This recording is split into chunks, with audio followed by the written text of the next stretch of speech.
Hiya guys, I'm making a quick lemon tray bake, lemon drizzle tray bake. First off, you want your tray. You want the zest of 2 lemons. I have a zester which I do it with. It's just scrape down the sides of the lemon.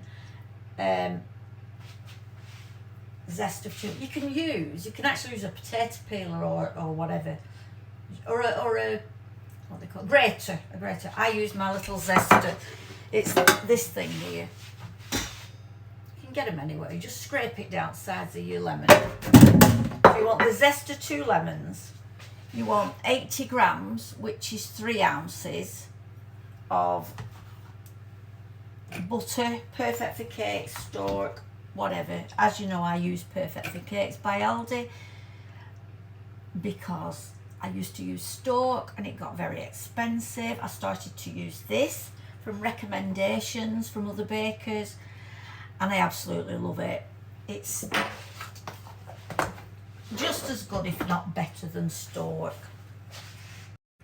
The oven's working. It was the switch, I don't know if I told you, it was the switch on the wall. And my son-in-law came around last night and put us a new switch on. Everything's back up and running, thank goodness. My daughter texted me last night, she texted me last night about 8:30. Right, you can, when he'd been, she went, right, you can get baking now. I said, you can sod off. I'm not baking at this time of night.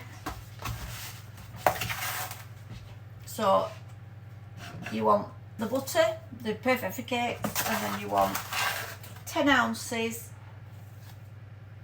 which is 280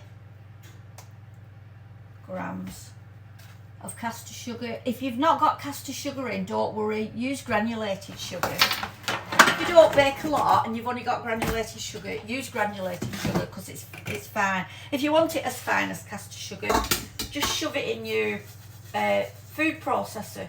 But you don't have to, you can just use it. And you want your flour, which I use plain. So you want 240 grams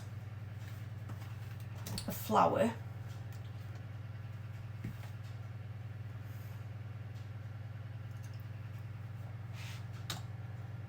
£240, which is just over, it's like 8.5 ounces. 240 grams of flour. I use plain, like I said, with a tablespoon of baking powder. But if you've only got self-raising and you only use self-raising, that's absolutely fine. Just use your self-raising with a teaspoon of baking powder for this recipe. This recipe will make you one of these trays, this size of tray. It'll also make you a 7-inch sponge cake, 2 sandwiches, 7-inch sandwich cakes, and it'll make you about 14 to 16 cupcakes. I've not put the lemon zest in after all. Lemon zest going in with all the dry ingredients. And then put your mixer on a medium speed and let that all combine. In the meantime, you want 240 mils of whole milk with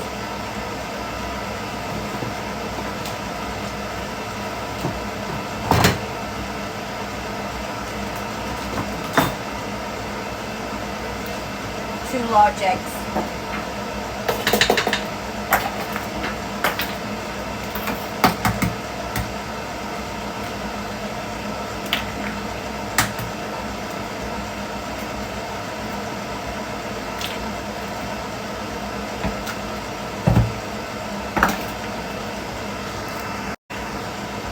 And a little glug of lemon juice.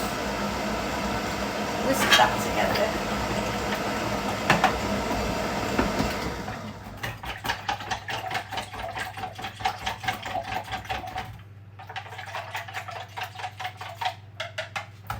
together.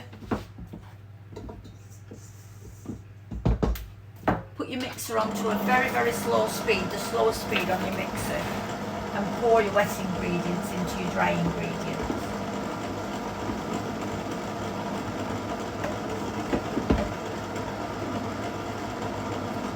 Leave about a third in your jug. Stop your mixer and scrape round the sides.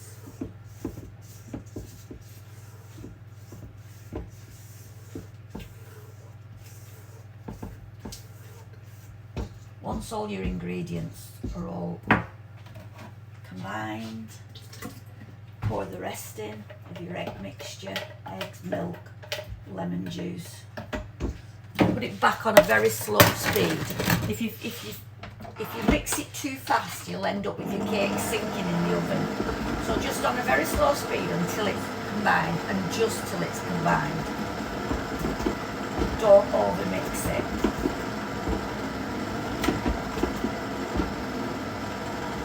Over mixing is one of the main ways that will cause your cake to sink in the oven.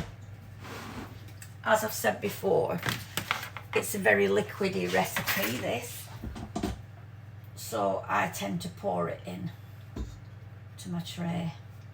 Make sure you get all your lemon zest off your Vita.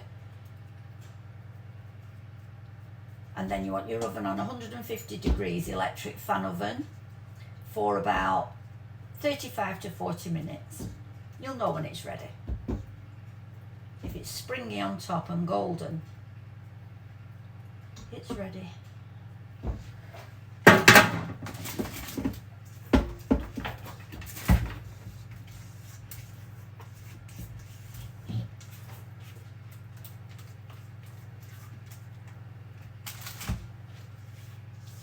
I'm picking the boys up from school today, the big two. They go to after school clubs on a Wednesday. One plays his guitar, one's a musician, and the other one's a football mad, so he goes to football.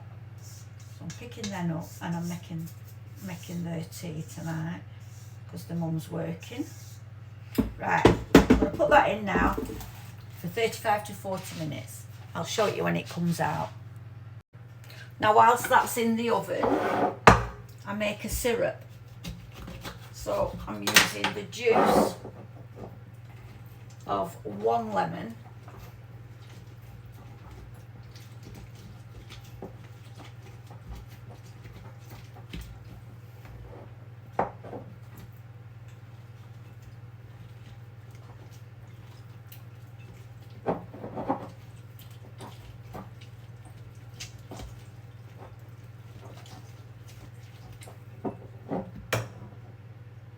in a pan.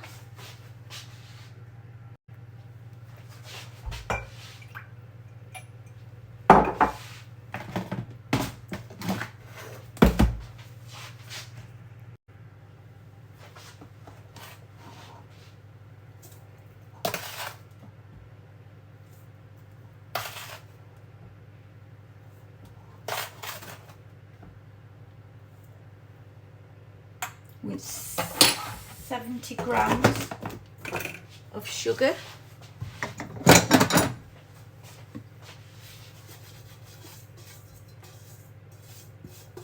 You put that on the hob. Let the sugar melt into the, get it boiling. Let the sugar melt into the lemon juice. And then turn it down. Once it's boiling, turn it down onto simmer and let it simmer for a minute or so until the sugar's melted. And I do that by getting a teaspoon of the liquid and between my finger and my thumb feeling if there's any grit left in it, it's not ready, the sugar's not melted. But if there's no gritty sugar, it's done. So you take it off the hob then. Right, once all your sugar's melted, pour it into a bowl and pop it in the fridge. Get it cool.